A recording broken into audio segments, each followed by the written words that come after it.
สบายดีทุกคนมื้อนี้พวกเราจะนำพาทุกคนมารู้จักกับ5แหล่งท่องเที่ยวทางประวัติศาสตร์อยู่ในเสียงขวางเนาะซึ่งแขวงเสียงขวางเป็นแขวงหนึ่งที่ว่าถูกสงครามโลกทำลายอย่างหนักหน่วงฉะนั้นเนาะอยู่ในแขวงเสียงขวางจึง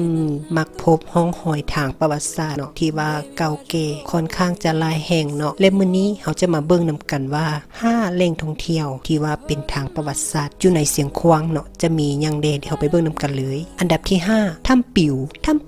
ตั้งอยู่เมืองคำแขวงเสียงขวางเป็นบ่อนท่องเที่ยวห้องหอยประวัติศาสตร์ห้องหอยสงครามและเป็นสถานที่ที่สำคัญของแขวงเสียงขวางเนื่องจากว่าในสมัยก่อนเนาะประชาชนทางผู้เฒ่าผู้หญิงและเด็กน้อยพากันเข้าไปหลบลี้ภัยจากการสู้รบของสงครามเนาะในวันที่24เดือน11ปี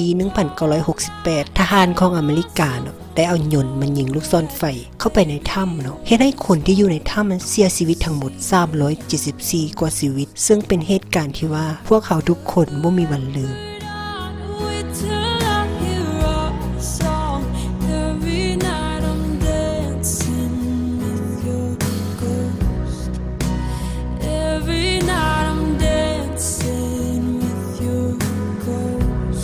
อันดับที่4วัดเพียวัดในปีจศ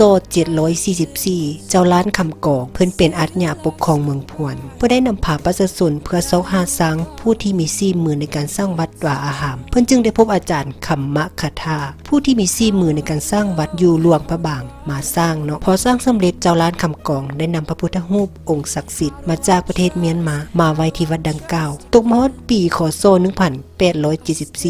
สงครามศึกฮ่อได้เข้ามาม้างพีทำลายซึ่งพวกเขาได้ตัดแค้นพระเจ้าองค์ตือเบืองซ้ายออกเพื่อโซก5โลหะที่มีค่าแต่ว่าซิมหรือว่าอาคารของวัดนั้นยังบ่ถูกทำลายและมาฮอดปีคศ1953จักรพรรดิฝรั่งได้มาทำลายซิมและพระพุทธรูปเฮ็ดให้เปผีอย่างหนักต่อมาปีคศ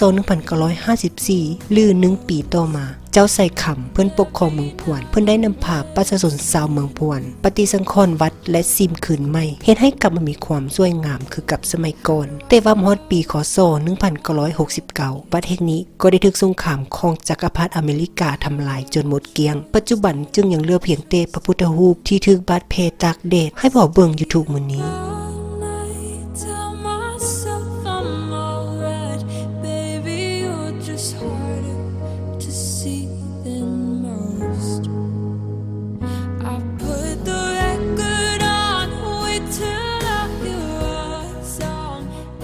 อันดับ3ธาตุฝุ่นปีจศ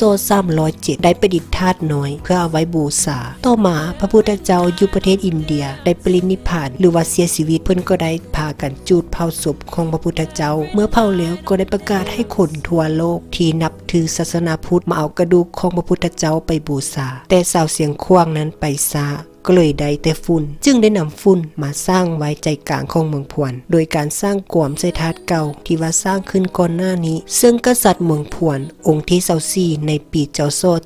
742ได้สั่งให้สร้างนอกนั้นท่านยังเป็นผู้ที่นำเอาศาสนาพุทธเข้ามาในเมืองพวนอีกด้วยนับแต่นั้นมาในทุกๆปีชาวเมืองพวนได้พากันมาหดน้ำทรงพระและอวยพรซึ่งกันและกันอยู่ในธาตุแห่งนี้จนตกมาฮอดปีจศ1237หรือปีคศ1874ธาตุดังกล่าวได้ถูกสงครามศึกฮ่อทำลายเพื่อขุดค้นเอาเงินคำที่มีค่าเฮ็ดให้ธาตุเพพังและสุดโทรมต่อมาฮอดสมัยเจ้าแคลงสายคำเป็นผู้ปกครองเมืองพวนเพื่อได้นำพาประชาชนปัวแปลงคืนใหม่แต่ตกมาฮอดปีคศ1969ธาตุฝุ่นดังกล่าวก็ได้ถูกสงครามของจักรพรรดิอเมริกาทำลายจึงเฮ็ดให้ธาตุดังกล่าวทรุดโทรมลงอีกและเป็นดังคือเดียวเห็นทุกมื้อนี้และปัจจุบันธาตุฝุ่นดังกล่าวได้ถูกบูรณะคืนใหม่ในช่วงปี2017อันดับ2ภูเก็งห่างจากเทศบาลแขวงเสียงขวางประมาณ15กิโลเมตรภูเก็งขึ้นชื่อว่าเป็นบ่อนผลิตไหหินนั่นเองโดยอิงใส่กันเล่าจากปากต่อปากของเฒ่าแก่แนวโฮมให้ฮู้ว่าในช่วงคศ1351คุณเจืองได้ปกครองเมืองพวนเมื่อต่อสู้ศัตรูได้รับชัยชนะอยู่บ่อนใดก็มีการสลองกันทุกเทื่อดังนั้นคุณเจืองจึงได้ให้เสนาอามาตย์สร้างไหหินอยู่ภูเก็งแห่งนี้เพื่อไปใส่เหล้าภูเก็งเป็นภูที่มีเนินสูงขึ้นไปแล้วสามารถเลี้ยวเห็นวิวทิวทัศน์สุดสายตา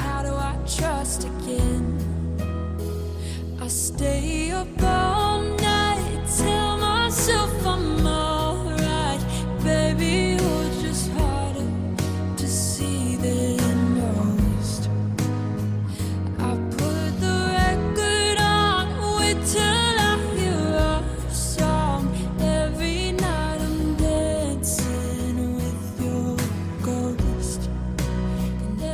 นดับที่1ธงไหหินธงไหหินเป็นสถานที่ท่องเที่ยวที่ขึ้นชื่อของเสียงขวางถ้าบ่ได้มาเสียงขวางแล้วบ่มาไหหินชื่อว่ามาเพราะเสียงขวางธงไหหินมีประวัติความเป็นมาที่ว่าลึกลับปัจจุบันยังบ่มีหลักฐานใดมายืนยันว่าธงไหหินมันแม่นอย่างแท้ซึ่งตามความเชื่อของประชาชนเชื่อว่าแม่นให้เล่าของคุณเจืองโดยคุณเจืองเพิ่นเป็นผู้ปกครองเมืองพวนเมื่อต่อสู้กับศัตรูที่มาหุกหานชนะแล้วเพิ่นก็ให้คนของเพิ่นนั้นผลิตไหหินนี้ขึ้นมาเพื่อว่าใส่เหล้าและเสลิมสลองกันนั้นจึงเป็นที่มาของคำว่าไหเหล้าของคุณเจืองโดยไหหินตั้งอยู่ทงลาบเพียงบริเวณเมืองเปกมีจำนวน200กว่าหน่วย